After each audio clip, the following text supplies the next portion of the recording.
I'm going to be making crabapple jelly.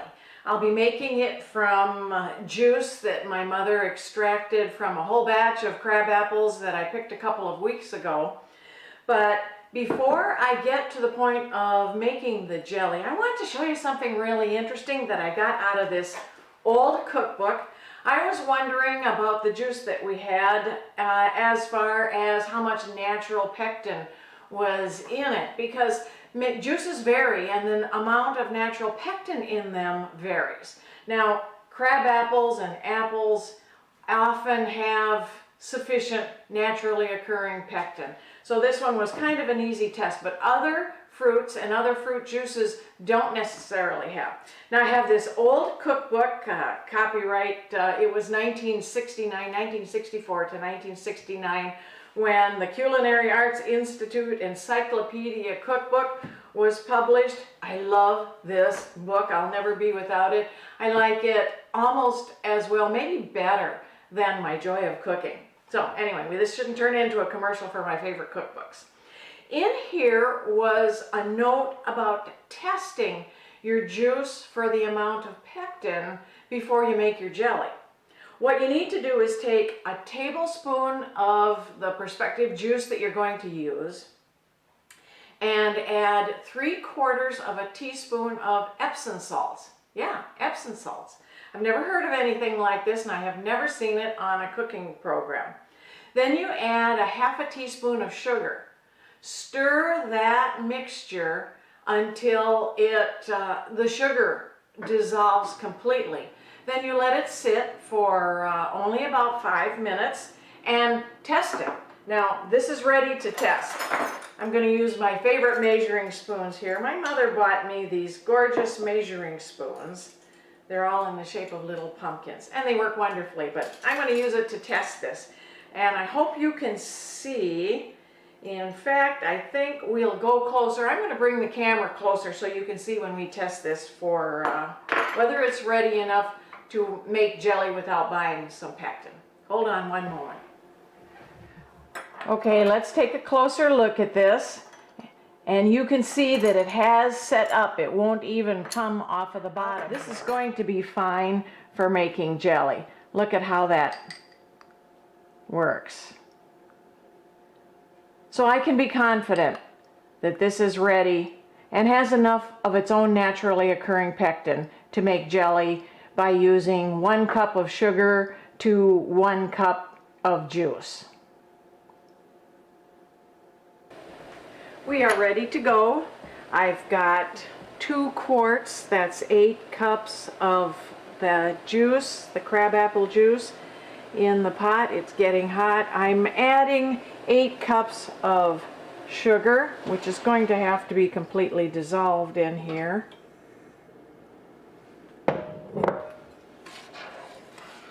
Get that stirred until it's dissolved.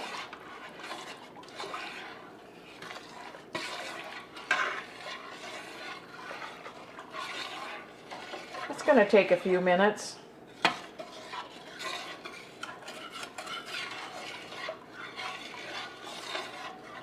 Look at that gorgeous color. This is going to have to be brought to a full rolling boil. Normally I use a pan that's even higher sided than this, but I went just a little lower today so that you can see what I'm doing, because it expands as it gets hotter and begins to boil.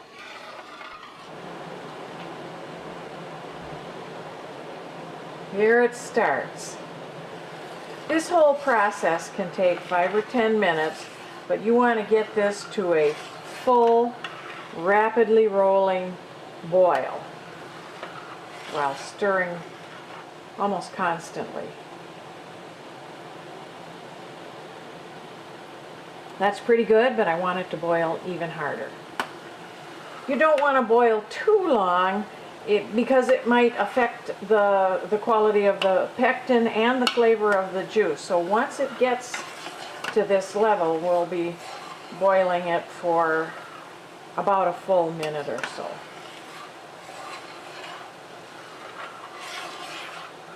Now look at that.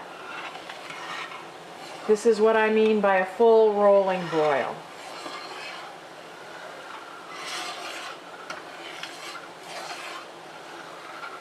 Stirring is important right now because it might actually boil over.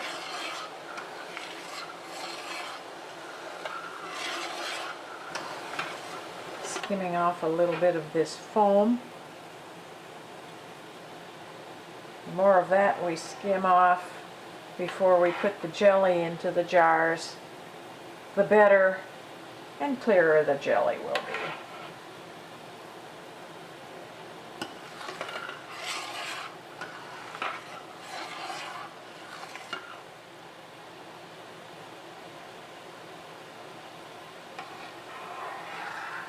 I think this little extra time is exactly what we needed, since we're not using prepared pectin.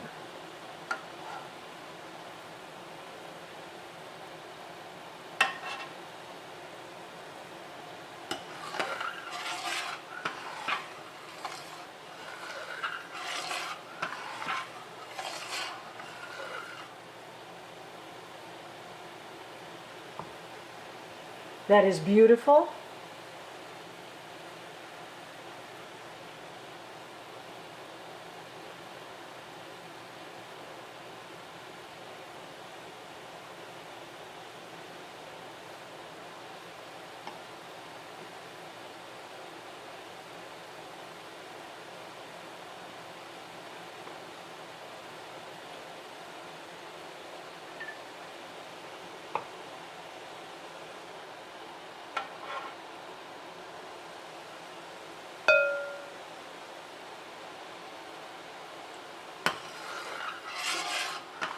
There we go. Now we've got it going here.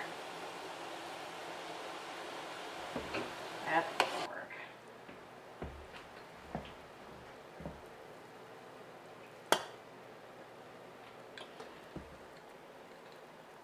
I've got some ice water in a bowl here. I hope you can see that.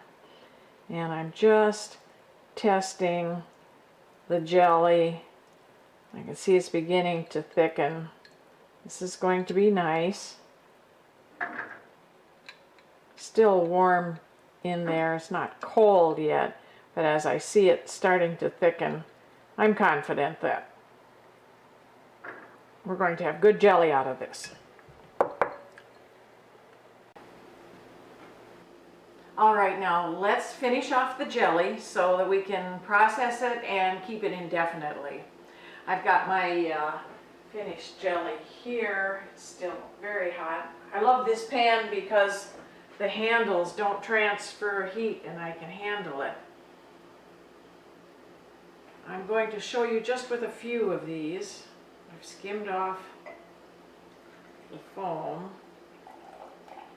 These are hot, sterile jars that we're going to fill about to that level.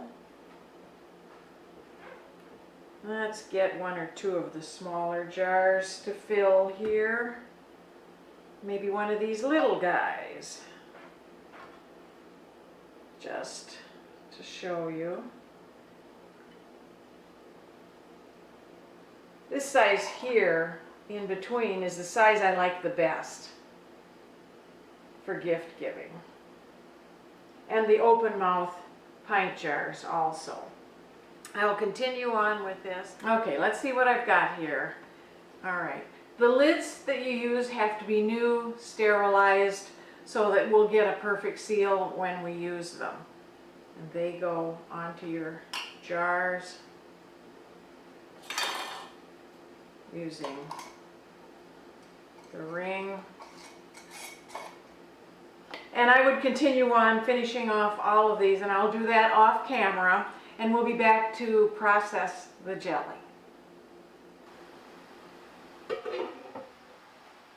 Okay, this is the last batch. I processed everything else. This is the last batch going in.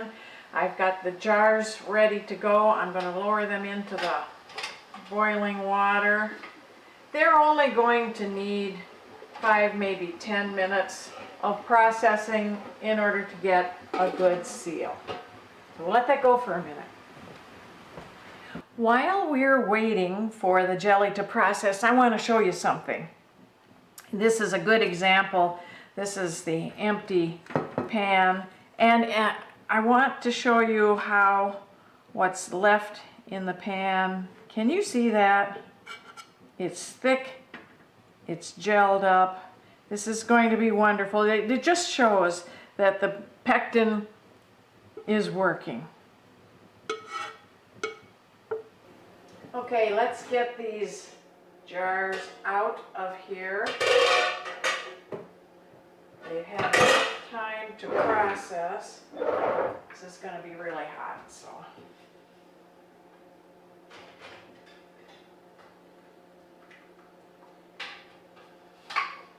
Oh, I heard them start popping already. 1, 2, they're already popping. I'll get them out of the canner.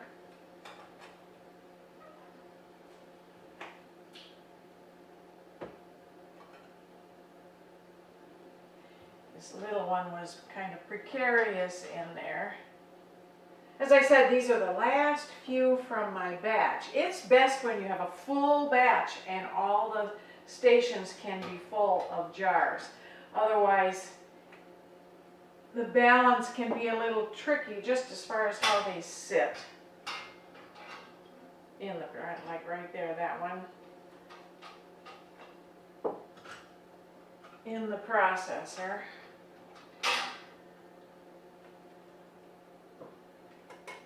In a minute or so, I will tighten those lids a little bit farther and wipe them off, and I'll be back.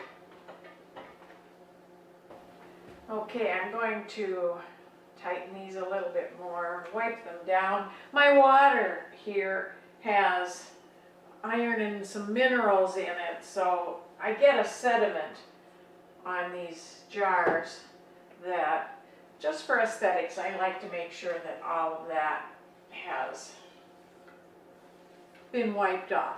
I like nice, clean, bright, shiny jars. Look at the color.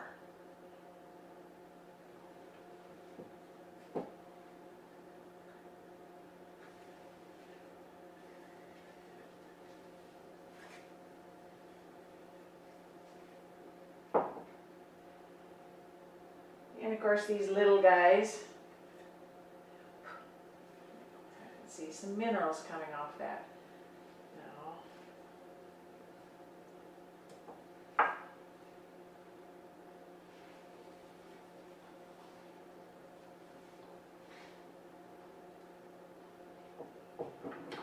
We're going to have some fantastic jelly. I already tasted it, and it does taste wonderful, but I'll show you once it sets up exactly what it looks like and tastes like.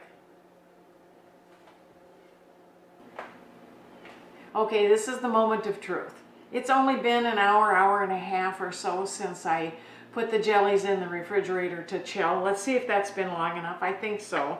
By shaking it, they look fairly firm now. So it's setting up quickly too. Sometimes it can take a day or two before jelly will set up.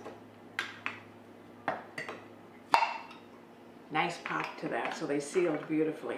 Let's take a look at this. Well, all right, this is fantastic. Let's just get a little smaller piece here and see what that tastes like.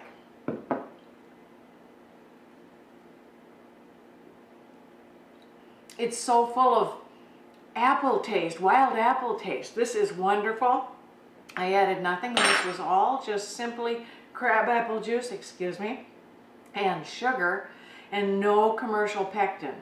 I'd call this a perfect success.